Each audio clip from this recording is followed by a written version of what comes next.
আজকের হাদিসে আল্লাহ রাসূল সাল্লাল্লাহু আলাইহি ওয়াসাল্লাম আমাদেরকে দিক নির্দেশনা দিচ্ছেন। রাসূলুল্লাহ সাল্লাল্লাহু আলাইহি ওয়াসাল্লাম বলেন, তোমাদের যদি 4টা বিষয় অর্জিত থাকে, 4টা বিষয় যদি তোমাদের অর্জন হয়, এরপরে যদি পৃথিবীর সব কিছু তোমার হাত থেকে ছুটে যায়, তবুও তোমার আফসোস করার কিছু নাই, খুশি হওয়ার বিষয় যে এই 4টা বিষয় আমার অর্জিত হয়েছে। আল্লাহ রাসূল সাল্লাল্লাহু আলাইহি ওয়াসাল্লাম বলেন, আরবাউন ইযা ফিকা ফালা আলাইকা। যদি 4টি বিষয় তোমার অর্জিত হয়, তাহলে আর তোমার কোনো চিন্তা নাই। মহান আল্লাহ রব্বুল আলামিনের শানে দরবারে শুকরিয়া যে আল্লাহ রব্বুল আলামিন আমাদেরকে ইমানের মতো মহা দৌলত দান করেছেন। আল্লাহ রব্বুল আলামিন ইমানদারদেরকে সবচেয়ে বেশি আল্লাহ রব্বুল আলামিন ইমানদারদেরকে ভালোবাসেন। আর এই ভালোবাসা থেকেই আল্লাহ রব্বুল আলামিন বারবার কোরআনে কারিমের বিভিন্ন জায়গায় ইমানদারদেরকে লক্ষ্য করে বিভিন্ন কথা বলেছেন। রাসূলুল্লাহ সাল্লাল্লাহু আলাইহি ওয়াসাল্লাম ইমানদারদেরকে বিশেষভাবে দিক নির্দেশনা দিয়েছেন যে তোমরা ঈমানের সাথে থাকো, আর ঈমানের সাথে নিজেদের জীবনকে পরিচালনা করো, ঈমানের সাথেই বেঁচে থাকো, ঈমানের সাথেই মৃত্যুবরণ করার জন্য আল্লাহর কাছে ফরিয়াদ করো। তো দুনিয়ার অনেক কিছু আমাদের হাত ছাড়া হয়, তো আমরা আফসোস করি, কিন্তু রাসূলুল্লাহ সাল্লাল্লাহু আলাইহি ওয়াসাল্লাম আমাদেরকে আজকের হাদিসে আল্লাহ রাসূল সাল্লাল্লাহু আলাইহি ওয়াসাল্লাম আমাদেরকে দিক নির্দেশনা দিচ্ছেন। রাসূলুল্লাহ সাল্লাল্লাহু আলাইহি ওয়াসাল্লাম বলেন, তোমাদের যদি 4টা বিষয় অর্জিত থাকে, 4টা বিষয় যদি তোমাদের অর্জন হয়, এরপরে যদি পৃথিবীর সব কিছু তোমার হাত থেকে ছুটে যায়, তবুও তোমার আফসোস করার কিছু নাই, খুশি হওয়ার বিষয় যে এই 4টা বিষয় আমার অর্জিত হয়েছে। আল্লাহ রাসূল সাল্লাল্লাহু আলাইহি ওয়াসাল্লাম বলেন, আরবাউন ইযা ফিকা ফালা আলাইকা। যদি 4টি বিষয় তোমার অর্জিত হয়, তাহলে আর তোমার কোনো চিন্তা নাই, তোমার কোনো ক্ষতি নাই, আফসোস নাই। এই 4টা বিষয়ের অন্যতম একটি বিষয় মা ফাতাকা মিনাদ দুনিয়া। 1 নম্বর হিফজু আমানাতিন। আল্লাহ রাসূল সাল্লাল্লাহু আলাইহি ওয়াসাল্লাম বলেন, আরবাউন ইযা ফিকা ফালা আলাইকা মা ফাতাকা মিনাদ দুনিয়া। দুনিয়াতে তোমার যদি 4টি বিষয় অর্জিত হয়, এরপরে বাকি সব বিষয় ছুটেও যায়, তবুও তোমার কিছু আসে যায় না, তোমার চিন্তা নাই, তুমি সফল কাম। এই 4টি বিষয়ের একটি বিষয় হলো হিফজু আমানাতিন। হিফজু আমানাতিন, আমানতের হেফাজত। আমানতের হেফাজত। আমানতের হেফাজত বলতে শুধুমাত্র টাকা পয়সা রাখলো আর এটারই হেফাজত করলো, এতটুকুই আমানতের হেফাজতের শেষ কথা নয়। বরং একজন মানুষ আপনাকে বিশ্বাস করে একটি কথা বলেছে, সেই কথাটা আপনার মধ্যে ধরে রাখা, লোক সম্মুখে আলোচনার মজলিসে তার কথাকে প্রচার করে তাকে ছোট না করা, এই যে আমানতের সাথে তার কথাকে ধরে রেখেছেন, এটার নামও আমানত। এটাই আল্লাহ রাসূল সাল্লাল্লাহু আলাইহি ওয়াসাল্লাম বলেন, হিফজু আমানাতিন। হিফজু আমানাতিন, আমানতের হেফাজত। আমানতের হেফাজত করা। আল্লাহু আকবার, যে আল্লাহ রাসূল সাল্লাল্লাহু আলাইহি ওয়াসাল্লাম এই আমানতের হেফাজত করেছেন। রাসূলুল্লাহ সাল্লাল্লাহু আলাইহি ওয়াসাল্লাম দিনের দাওয়াত দিয়েছেন, এতে করে কাফেররা আল্লাহ রাসূলের প্রতি খুব ক্ষিপ্ত, কিন্তু আমানতের হেফাজতের দিক দিয়ে কাফেররা তাদের সহযোগীদেরকে বিশ্বাস করে নাই, বরং মুহাম্মদুর রাসূলুল্লাহ সাল্লাল্লাহু আলাইহি ওয়াসাল্লামকে বিশ্বাস করেই তার কাছে কাফেরদের যত মূল্যবান সম্পদ আছে সব মূল্যবান সম্পদ আল্লাহর রাসূলের কাছে কাফেররা পর্যন্ত আমানত রাখতেন। কারণ তাদের বিশ্বাস ছিল যে আল্লাহর রাসূল সাল্লাল্লাহু আলাইহি ওয়াসাল্লাম এই আমানতের খেয়ানত করবেন না।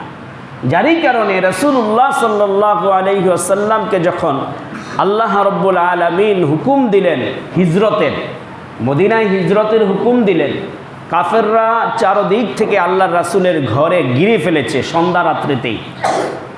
তা আল্লাহর রাসূলের কাছে জিবরাইল আলাইহিস সালাতু ওয়াস সালাম এসে বললেন, কাফেররা আপনার ঘরকে ঘিরে ফেলেছে, এই মুহূর্তে আপনাকে আল্লাহ হিজরতের আদেশ দিয়েছে, আপনি চলে যান, বের হয়ে যান। আল্লাহ রাসূল সাল্লাল্লাহু আলাইহি ওয়াসাল্লাম আল্লাহর হুকুমে ঘর থেকে বের হয়ে গেলেন। এই সময়েও, এই কঠিন মুহূর্তেও আল্লাহ রাসূল সাল্লাল্লাহু আলাইহি ওয়াসাল্লাম কাফেররা যেই বিষয় আল্লাহর রাসূলের কাছে, আরবের লোকেরা যেই জিনিস আল্লাহর রাসূলের কাছে আমানত রেখেছেন, সেই আমানতের হক আদায় করার ব্যাপারে আল্লাহর রাসূল ভুলেন নাই। বরং আল্লাহর রাসূল সাল্লাল্লাহু আলাইহি ওয়াসাল্লাম আলী রাদিয়াল্লাহু তাআলা আনহুকে নিজ বিছানায় শুইয়ে দিয়েছেন এবং যারা যারা আল্লাহর রাসূল থেকে টাকা আমানত, যারা যারা আল্লাহর রাসূলের কাছে আমানত রেখেছে তাদের বিশাল লিস্টি আলী রাদিয়াল্লাহু তাআলা আনহুর হাতে ধরিয়ে দিয়েছেন আর সম্পদ রেখে বলেছেন, আমি চলে গেলাম আল্লাহর হুকুমে, কিন্তু তুমি এখানে থেকে আমার উপরে মানুষের অর্পিত আমানত তুমি আদায় করে দিবে। এই বলে আল্লাহ রাসূল সাল্লাল্লাহু আলাইহি ওয়াসাল্লাম আলী রাদিয়াল্লাহু তাআলা আনহুকে দায়িত্ব দিয়ে গেলেন। চিন্তা করার বিষয়, এই কঠিন মুহূর্তে যখন নিজের জান নিয়ে কাফেরদের অত্যাচারে এবং কাফেররা যারা হত্যা করতে আল্লাহর রাসূলকে ঘরের মধ্যে পর্যন্ত এসে গেছে, সেই সময়েও মানুষের, জনগণের আমানতের টাকা আদায় করার ব্যাপারে রাসূলুল্লাহ সাল্লাল্লাহু আলাইহি ওয়াসাল্লাম ভুলে যান নাই। এই বিষয়টা অত্যন্ত খেয়ালের বিষয়। আমানতের হেফাজত শুধুমাত্র নিজের সাথের যারা আছে তারাই নয়, বরং রাষ্ট্রীয় পর্যায়ের যারা একেবারে দায়িত্বশীল তাদের কাছেও আমানতের হেফাজত থাকতে হবে। জনগণের জান, মাল, টাকা, পয়সা সব কিছুই হচ্ছে একজন শাসকের কাছে আমানত। একজন শাসকের কাছে আমানত, এই আমানতের হেফাজত শাসক করবেন, এই আমানতের হেফাজত করবেন শাসক। আমাদের চলমান রাজনীতিতে, দেশের পরিস্থিতিতে আমানতের হেফাজত হবে দূরের কথা, বরং যেখানে জনগণের টাকা সর্বোচ্চ বেশি জমা থাকে সেইগুলো দখল করার পায়তারা চলে, সেখান থেকে মেরে খাওয়ার চিন্তা ভাবনা চলে। হাজার হাজার লাখ লাখ কোটি টাকা দেশ থেকে পাচার হয়ে বিদেশে বিলাসবহুল স্ত্রী পুত্র সন্তান নিয়ে জনগণের টাকা মেরে বিদেশে আরাম আয়েশের জীবনযাপন করছে। অথচ ইসলামের খলিফা ওমর রাদিয়াল্লাহু তাআলা আনহুর আমানতের হিসাব দেখেন কি? ওমর রাদিয়াল্লাহু তাআলা আনহু ইসলামের অন্যতম একজন খলিফা। এই খলিফা ওমর রাদিয়াল্লাহু তাআলা আনহু তিনি একবার রাষ্ট্রীয় কাজ করতেছিলেন তার নিজ অফিসে বসে। সেখানে তিনি রাষ্ট্র থেকে যেই বাতি জ্বালানোর কথা সেই বাতি জ্বালিয়ে তিনি সেখানে কাজ করতেছিলেন। অর্থাৎ রাষ্ট্রের তেলে, জনগণের তেলে জ্বালানো টাকা দিয়ে তিনি রাষ্ট্রের কাজ করতেছেন। কাজ প্রায় শেষের দিকে তার কাছে দূর থেকে আরেকজন ব্যক্তি এসেছে তার ব্যক্তিগত কথা ওমর রাদিয়াল্লাহু তাআলা আনহুর সাথে আলাপ করার জন্য। ব্যক্তিগত কথা, রাষ্ট্রীয় কোনো আলোচনা নয়, বরং ব্যক্তিগত আলাপ আলোচনা করার জন্য। যখন ওই ব্যক্তি ওমর রাদিয়াল্লাহু তাআলা আনহুর ঘরে প্রবেশ করলেন, তখন ওমর রাদিয়াল্লাহু তাআলা আনহুকে সালাম দিলেন এবং জিজ্ঞাসা করলেন, কেন এসেছো? সে বলল, আমিরুল মুমিনিন, আপনার সাথে কিছু ব্যক্তিগত কথা শেয়ার করতে এসেছি। ওমর রাদিয়াল্লাহু তাআলা আনহু সাথে সাথে রাষ্ট্রীয় তেল দিয়ে জ্বালিত যে বাতি ছিল সেটা সাথে সাথে বন্ধ করে দিলেন। বন্ধ করে দেওয়ার পরে নিজ ঘরে প্রবেশ করে আরেকটি বাতি আনলেন, সেই বাতিটা জ্বালালেন। আগমনকৃত ব্যক্তি বললেন, আমিরুল মুমিনিন, এই বাতিটা জ্বালানো ছিল, এটা বন্ধ করে আবার নতুন করে আপনারা আরেকটা বাতি আপনি জ্বালালেন, এর কারণ কি? ওমর রাদিয়াল্লাহু তাআলা আনহু বললেন, এতক্ষণ যে বাতি জ্বলতেছিল তা রাষ্ট্রের কাজে আমি কাজ করতেছিলাম, জনগণের টাকায় কেনার পয়সার তেলে সেই বাতি জ্বলতেছিল, সে বাতি জ্বালিয়ে আমি রাষ্ট্রের কাজ করেছি। এখন যেহেতু তুমি তোমার ব্যক্তিগত কথা আমার সাথে শেয়ার করতে এসেছো, কারণ তখন এই কাজটা একান্ত তোমার আর আমার ব্যক্তিগত কাজেই ব্যবহৃত হবে, সুতরাং আমার আর তোমার ব্যক্তিগত কাজে ব্যবহৃত বিষয়ে রাষ্ট্রীয় টাকা খরচ হবে এমনটা খেয়ানতকারী আমি ওমর রাদিয়াল্লাহু তাআলা আনহু হতে পারবো না। কিয়ামতের ময়দানে আল্লাহর দরবারে দাঁড়ায়া এর হিসাব আমি দিতে পারবো না। চিন্তা করেছেন কতটা আমানতদারিতা, কতটা আমানতদারিতা। রাষ্ট্রীয় সম্পদের ব্যাপারেও, ব্যক্তিগত সম্পদের থেকে শুরু করে রাষ্ট্রীয় সম্পদের ব্যাপারে সব কিছুর ব্যাপারে আমানতদারিতা রক্ষা করার বিষয়। দেশে আজ হরিলুট চলছে, হরিলুটের মহা উৎসব চলে দেশের জনগণ দরিদ্র সীমার একেবারে শেষ সীমায় পৌঁছে, আর যারাই নেতৃত্বের স্থানে পৌঁছে, যারাই নেতা হয়, তারাই আঙ্গুল ফুলে কলা গাছ হয়। আমানতের খেয়ানত করে, আমানতের হেফাজত করে না। এই জন্য রাসূল বলেন 4টা জিনিস অর্জন করো, এর 1 নম্বর হলো হিফজু আমানাতিন, আমানতের হেফাজত। 2 নম্বরে রাসূলুল্লাহ সাল্লাল্লাহু আলাইহি ওয়াসাল্লাম বলেন ওয়াসিদকু হাদিসিন, ওয়াসিদকু হাদিসিন, সদা সত্য কথা বলো। যখন কথা বলো তখন এই সত্য কথা বলার চেষ্টা করো, মিথ্যার অবলম্বন করো না, সত্য কথা বলো। তাহলে হাদিসে রাসূলুল্লাহ সাল্লাল্লাহু আলাইহি ওয়াসাল্লামের 2 নম্বর দিক নির্দেশনা হচ্ছে সিদকু হাদিসিন, সত্য কথা বলা, সত্য চয়ন করা। আল্লাহ রাসূল সাল্লাল্লাহু আলাইহি ওয়াসাল্লাম সত্য মুক্তি বলেছেন। আর সিদকু ইউনজি ওয়াল কিযবু ইউহলিক, সত্য মানুষকে মুক্তি দেয় আর মিথ্যা মানুষকে ধ্বংস করে। এজন্য সত্য কথা বলা, সদা সর্বদা সত্য কথা বলা। কাব বিন মালিক রাদিয়াল্লাহু তাআলা আনহু আল্লাহর রাসূলের এক সাহাবী। আল্লাহ রাসূল যুদ্ধে গেলেন, কয়েকজন সাহাবী যুদ্ধে যেতে পারলেন না। যাবেন, আজকে যাবেন, কালকে যাবেন বলে বলে যুদ্ধের ময়দানে আল্লাহ রাসূলের সাথে শরীক হতে পারলেন না। আল্লাহ রাসূল যখন যুদ্ধ থেকে মদিনায় ফিরে আসলেন, তখন যারা যুদ্ধে যুক্ত হয় নাই তাদেরকে আল্লাহ রাসূল জিজ্ঞাসা করলেন, তোমরা কেন গেলে না? মুনাফিকের অনেকেই মিথ্যার আশ্রয় নিলেন আল্লাহর রাসূলের কাছে, বললেন আমার অসুস্থ ছিল, আমার ছেলে অসুস্থ ছিল, আমার বাড়িতে এই কাজ ছিল। মিথ্যার আশ্রয় নিয়ে তারা আল্লাহর রাসূলের কাছে পার পেয়ে গেছেন। কিন্তু কাব বিন মালিক রাদিয়াল্লাহু তাআলা আনহু আল্লাহর রাসূলকে বললেন, ইয়া রাসূলুল্লাহ, আমার কোনো অজুহাত ছিল না, অলসতাই আমাকে যুদ্ধ থেকে পিছিয়ে রেখেছে, অলসতাই আমি আপনার সাথে যুক্ত হতে পারি নাই। অলসতার কারণে যাব বলে আজকে যাব, কালকে যাব বলতে বলতে আমি কালক্ষেপণ করেছি, আমি যেতে পারি নাই। এই সত্য কথা আল্লাহর রাসূলের সামনে কাব বিন মালিক বললেন। আল্লাহর রাসূল সাল্লাল্লাহু আলাইহি ওয়াসাল্লাম যুদ্ধে শরীক না হওয়ার কারণে সামাজিকভাবে তাকে কিছু সময়ের জন্য বয়কট করলেন। বললেন কাব বিন মালিকের সাথে আর কেউ কথা বলবে না। কাব বিন মালিক বাজারে যায়, কেউ তার সাথে কথা বলে না। মসজিদে আসে, নামাজ পড়ে, কেউ তার সাথে কথা বলে না। আল্লাহ রব্বুল আলামিনের পক্ষ থেকে কাব বিন মালিকের সত্যতার ব্যাপারে আয়াত নাজিল করলেন। জিবরাইল আলাইহিস সালাতু ওয়াস সালাম খুদ নিজে আয়াত নিয়ে আসে বললেন, ইয়া রাসূলুল্লাহ, আপনার ওই সাহাবী কত ভাগ্যবান যে সত্য বলেছে, যার সত্য কথাটা মহান আল্লাহ আরশে বসে শুনেছেন। সুবহানাল্লাহ, সুবহানাল্লাহ। এই কাব বিন মালিক রাদিয়াল্লাহু তাআলা আনহু সত্য বলার কারণে আল্লাহ রাব্বুল আলামিন তার নামে কোরআনের আয়াত নাজিল করেছেন। এটাই রাসূল বলেন ওয়াসিদকু হাদিসিন, যখনই কথা বলবে সত্যের আশ্রয় নেবে, সত্যের আশ্রয় নেবে। আব্দুল কাদের জিলানী রহমতুল্লাহি আলাইহির ঘটনা আমরা সবাই জানি। ছোটবেলা যখন মাদ্রাসায় যাবেন, তখন মা তার ছোট বাচ্চার কাপড়ের আস্তিনের বাজের মধ্যে 40 দিরহাম সেলাই করে দিয়েছেন, দিয়ে সন্তানকে বিদায় দিয়েছেন কাফেলার সাথে যে যাও। কিন্তু সন্তানকে নসিহত করেছেন এটা যে বাবা, তুমি তো যাচ্ছ, তোমার প্রতি আমার নসিহত হলো এটা, কখনো মিথ্যার আশ্রয় নিবা না, কখনো মিথ্যা কথা বলবা না, সদা সত্য কথা বলার চেষ্টা করবে, সদা সত্য কথা বলবে। ইতিহাস লেখে কাফেলার সাথে যখন আব্দুল কাদের জিলানী রহমতুল্লাহ আলাইহি রওনা হলেন, প্রতিমধ্যে কিছু দূর যাওয়ার পরে তাদের কাফেলাকে, তাদের দলকে ডাকাতের দলেরা আক্রমণ করেছে। পুরা দলের মধ্যে যা ছিল, যত লোক ছিল, সবার থেকে টাকা পয়সা গয়নাগাটি সম্পদ ছিনিয়ে নিয়েছে। তো ডাকাত দলের একজন ঠাট্টা করে ছোট বাচ্চা আব্দুল কাদের জিলানীকে বলতেছে, এই তোমার কাছে কি আছে, কোনো কিছু কি আছে?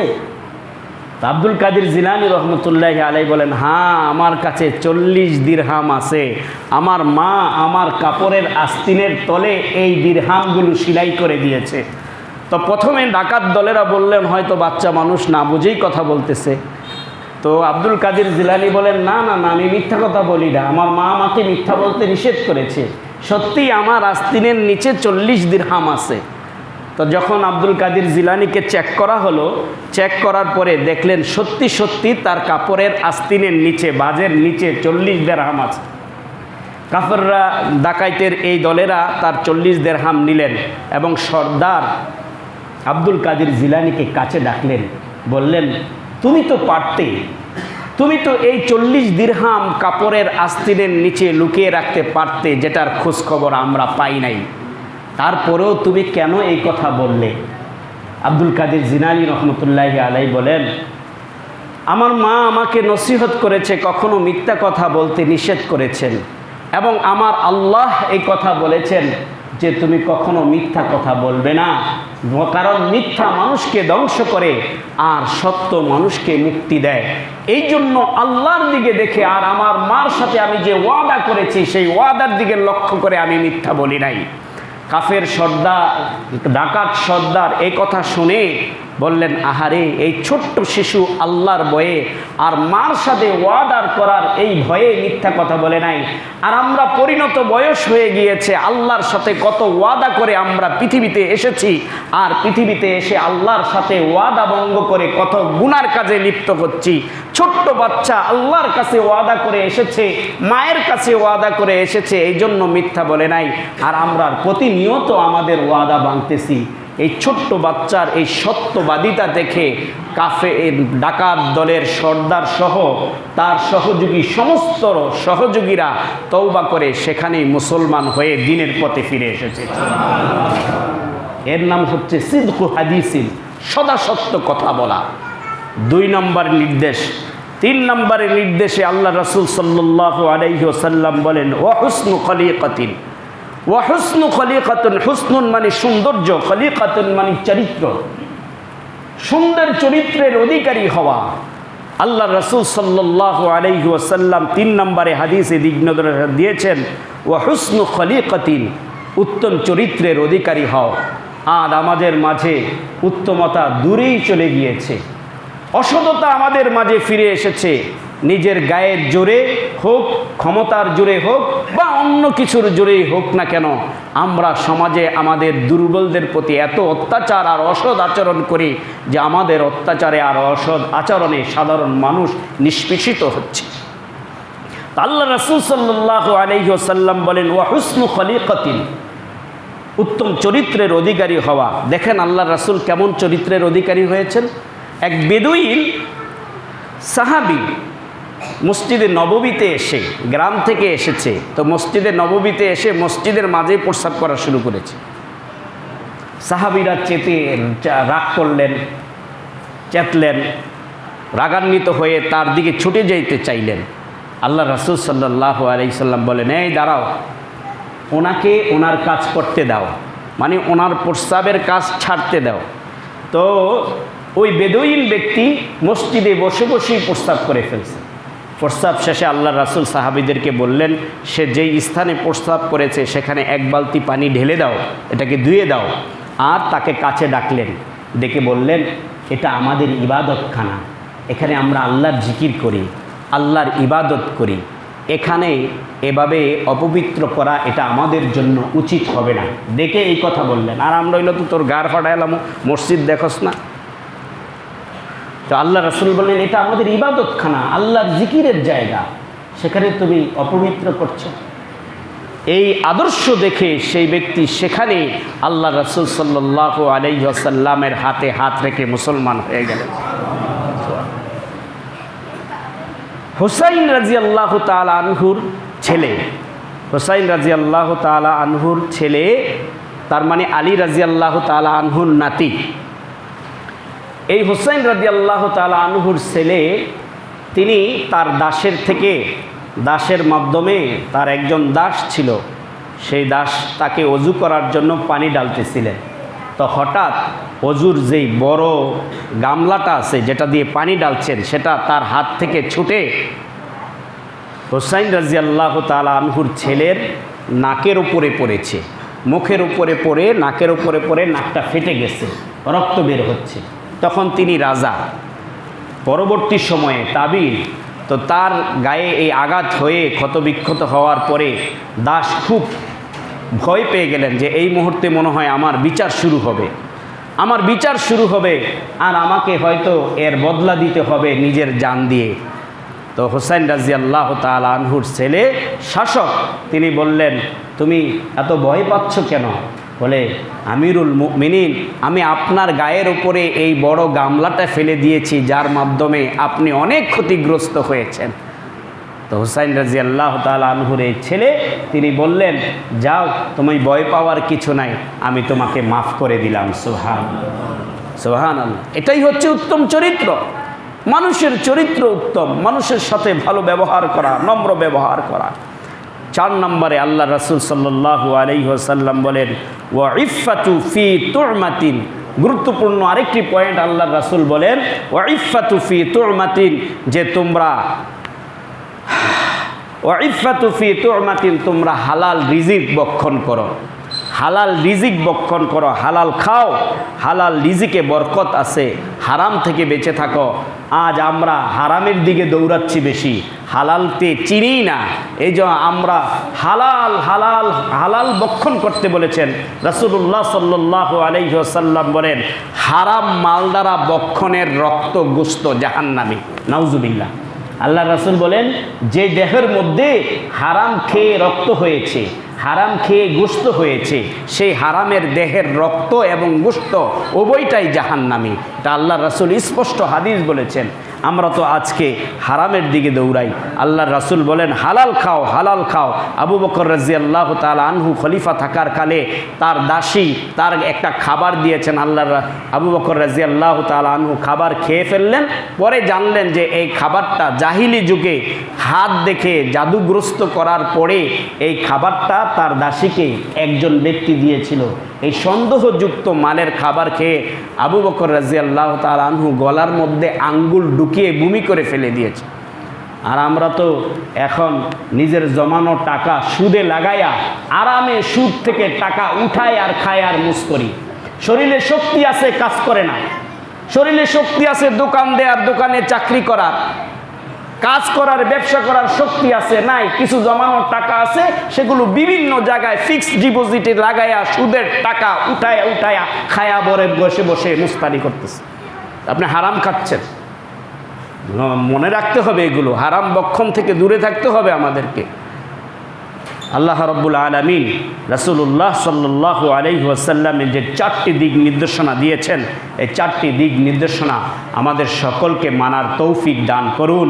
আমিন। ওয়া আখির দাওয়ানা আনিল হামদুলিল্লাহি রাব্বিল